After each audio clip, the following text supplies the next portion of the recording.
né, em poucas palavras, com as suas palavras, explicar, finge que você está explicando para alguém, por exemplo, o que a gente está fazendo aqui, ó. A gente está fazendo aqui é tentando explicar como a gente estuda para quem está em casa. Quando a gente está fazendo isso, a gente também está aprendendo. Eu também estou aprendendo as coisas. Quando a gente vem aqui discutir sobre, que nem eu fiz lá um minicast sobre criatividade, quando eu precisei explicar ali em 10 minutos o que é criatividade, parece que você aprende nesse processo. Ele que diz, esse processo de você tentar explicar para alguém é muito interessante. Eu sempre expliquei para mim mesmo, né? Eu sempre conversava comigo mesmo, mas o que é isso, o que é aquilo?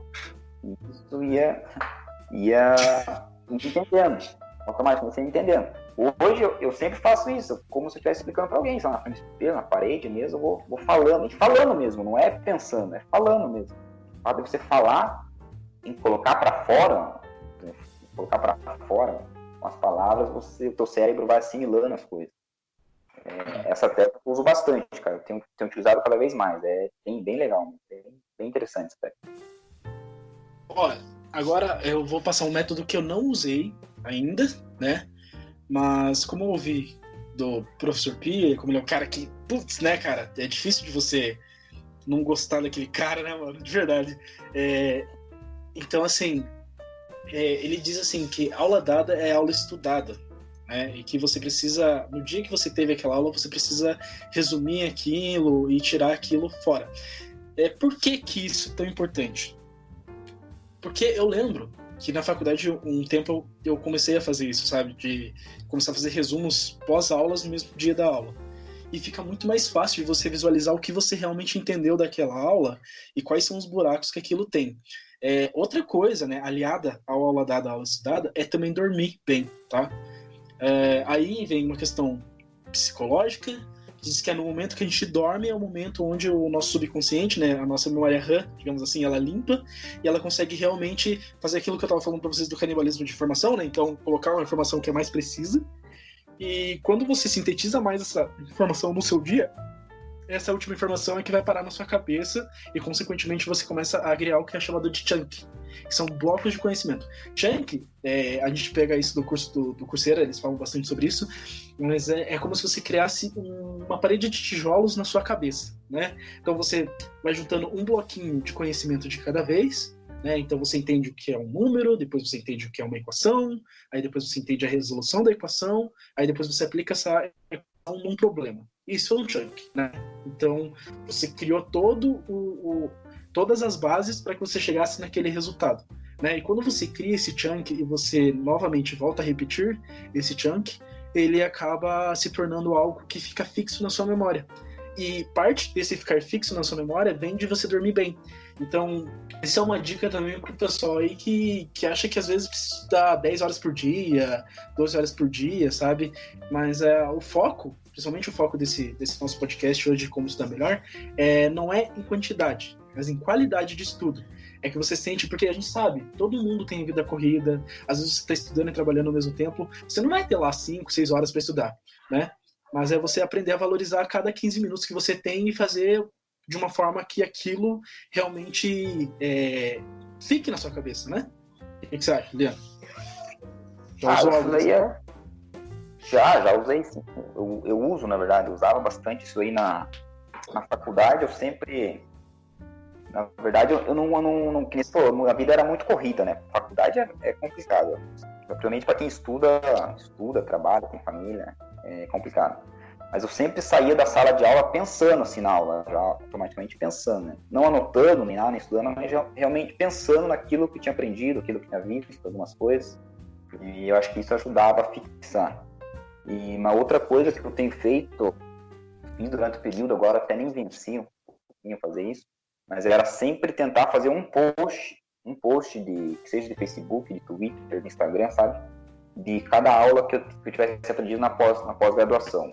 Eu sempre fazer, tentar tirar um post dali, ou seja, tentar explicar o que eu aprendi naquela aula. A aula foi sobre, esse dia eu fiz um post bem estranho, não sei como que as pessoas curtiram, era sobre capital de giro, se eu não me engano, sobre capital de giro, tive uma aula de capital de giro, lá expliquei o que é capital de giro, contei uma história, eu gosto de contar história, né? Lá contei uma historinha, assim, colocando como exemplo capital de giro, e publiquei. Algumas pessoas curtiram, né? O Zé falou, nossa, o cara tá maluco, que ele tá explicando tal de giro, assim, uma coisa totalmente técnica, específica. Mas, na verdade, não era para ninguém ver, era para mim mesmo. É uma forma de eu estar aprendendo aquilo. Então, essa técnica eu utilizo também. Gosto bastante dessa. E aconselho, essa técnica eu aconselho. Se você conseguir colocar, seja um parágrafo, porque é diferente da anotação, tá? Muitas vezes você fala, mas quando eu tô em sala de aula eu anoto tudo.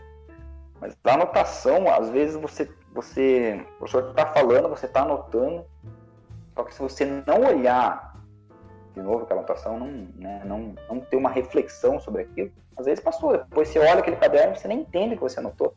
Né? Você olha aquilo, nossa, nem lembro do que foi essa anotação. Então, anotar na hora. A aula, você conseguir resumir a aula em 2 parágrafos, ou em um áudio, ou em um vídeo, ou simplesmente falar para você mesmo, sei lá. E eu já notei que tem tipos de anotação, né? Existem anotações que são simplesmente anotações que você copia o que foi dito para você, então você simplesmente pega ali o que o professor falou e coloca na íntegra, né, o que ele disse, que para mim é uma anotação talvez não tão interessante. E tem aquela anotação onde você coloca o que o professor diz e você coloca embaixo o que você entendeu daquilo. Essa é uma anotação diferente, é uma anotação mais eficaz. Tem, se vocês procurarem na internet, tem as formas corretas de fazer uma anotação, para quem, né, quer se aprofundar mais nesse tema, né, mas a internet tem várias informações sobre como anotar de uma forma mais decente, como organizar as anotações. E assim, por exemplo, eu sou um cara que para estudar, o meu negócio é papel e caneta. Dificilmente eu consigo sintetizar uma ideia na minha cabeça se eu não falar aquilo, se eu não escrever aquilo que nem um louco, até eu chegar num modelo, né? Até já expliquei isso para vocês. Mas eu percebi que o Liliano não. O Liliano era um cara onde, tipo assim, o caderno dele era o ano inteiro branco, cara. Eu não sabia nem porque ele comprava caderno. Ele sustentava a papelaria, tá ligado? Ele ia lá sustentar o tiozinho da papelaria porque ele fazia doação de caridade. Porque se meu caderno tinha 32 páginas escritas, dele tinha uma, sabe? Então, assim, outra dica que a gente dá sempre é entender como que você aprende, né?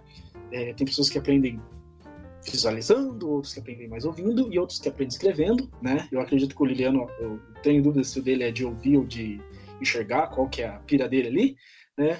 Mas eu percebo que, por exemplo, para mim não funciona. Se eu não levar um caderno para onde eu tô indo e não anotar tudo e depois, sabe, fazer essas anotações corretamente, principalmente essa que eu falei para vocês, onde você escreve o que o professor disse, o professor, tutor, sabe, sei lá, Deus quem seja, e embaixo você escreve o que eu acho que é aquilo, né, como eu entendi aquilo, aí eu consigo realmente fazer uma anotação melhor do que só simplesmente copiar, né, o que tá no quadro ou o que o professor tá falando.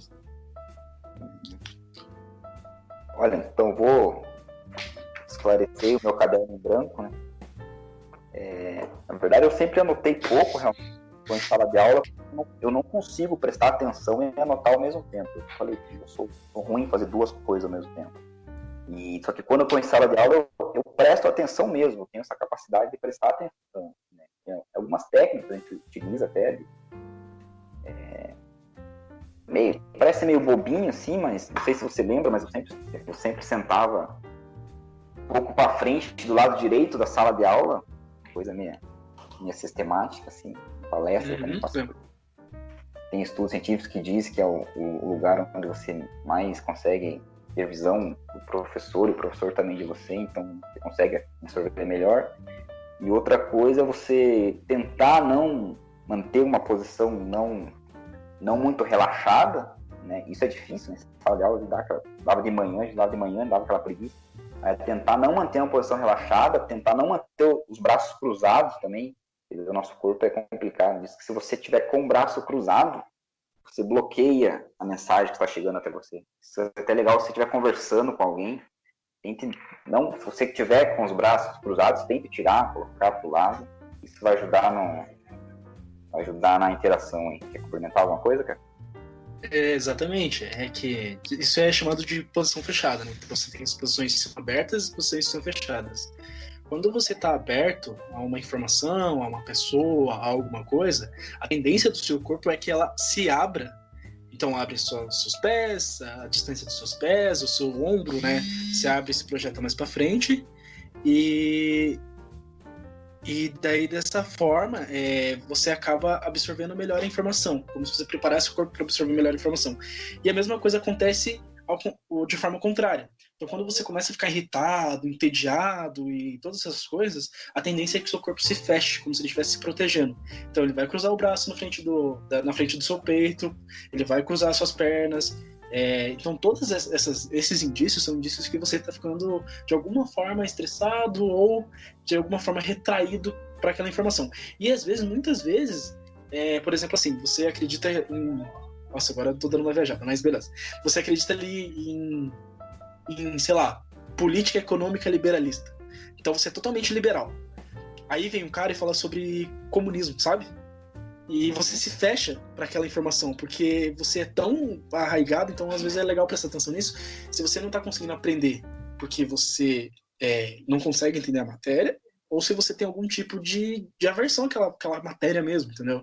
Você realmente não consegue, sabe, pensar daquela forma. Porque muitas vezes quando a gente acaba criando um conceito, principalmente, né, de certo e errado, de esquerda e direita, de capital aberto, capital fechado, né, você acaba enraigando aqueles conceitos e para você é muito difícil entender um outro ponto de vista porque você não consegue se colocar, como que você fala, Liliano? Como ouvinte, observador? Não, como questionador? Acho que é isso, né? Questionador. Né? Uhum. Não, tu fala, achei que você tinha... Não, então isso aí que você falou é muito legal, porque quando você estuda criatividade, uma das coisas que todo mundo fala para você ser mais criativo é você tirar seus preconceitos assim, sobre qualquer conceito que seja, qualquer linha de aprendizagem, qualquer linha de estudo, você mergulhar. Vamos falar na sala de aula. Você chegar na sala de aula o professor vai dar uma aula sobre filosofia, é você chegar em sala de aula com a tábula rasa, né, com a mente aberta, sem saber nada sobre filosofia, que é um conceito meio estranho, assim, às vezes é muito difícil você fazer isso, né? Sobre qualquer assunto, mesmo que você não entende nada sobre o assunto, você chega com a percepção ruim daquilo. Você vai ter uma aula sobre criatividade mesmo.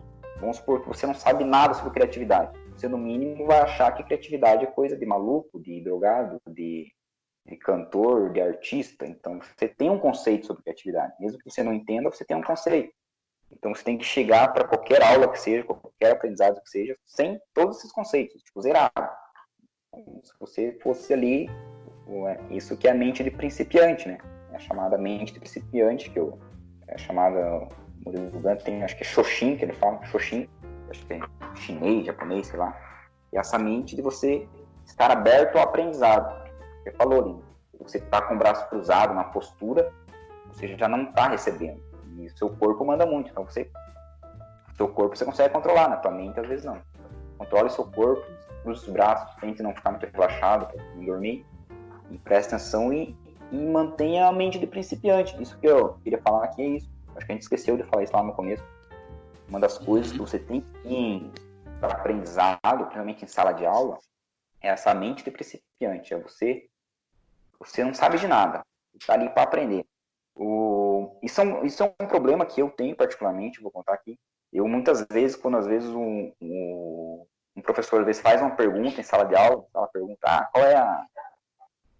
qual é a data do descobrimento do Brasil, por exemplo, né? E se eu não sei, tipo, às vezes eu me sinto mal, assim, putz, cara, eu não sei isso. O professor perguntou e eu não sabia, né? O outro aluno responde, ou responde errado, né? Acontece. E às vezes eu fico meio mal, assim, né? Só que eu fico pensando, por que eu tô mal? Se eu tô aqui, eu tô pra aprender. O ruim seria se eu soubesse. Se tudo o professor perguntasse, tudo o professor colocasse em sala de aula e eu já soubesse, eu teria que ficar magoado, eu teria que ficar chateado. O que eu tô fazendo aqui? Mas se eu não sei, exatamente para isso. O professor faz uma pergunta e eu não sei, né, aquilo deveria me motivar. Né? Hoje eu tenho um outro pensamento, né? Eu gosto, se o professor faz uma pergunta e eu não sei, mas eu já sofri muito com isso. Às vezes eu ficava meio, puta que merda, o professor perguntou aquilo lá e eu não sabia. E acho que é isso, essa mente de não saber é melhor do que você saber. Outra coisa também que não sei se tem a ver com o assunto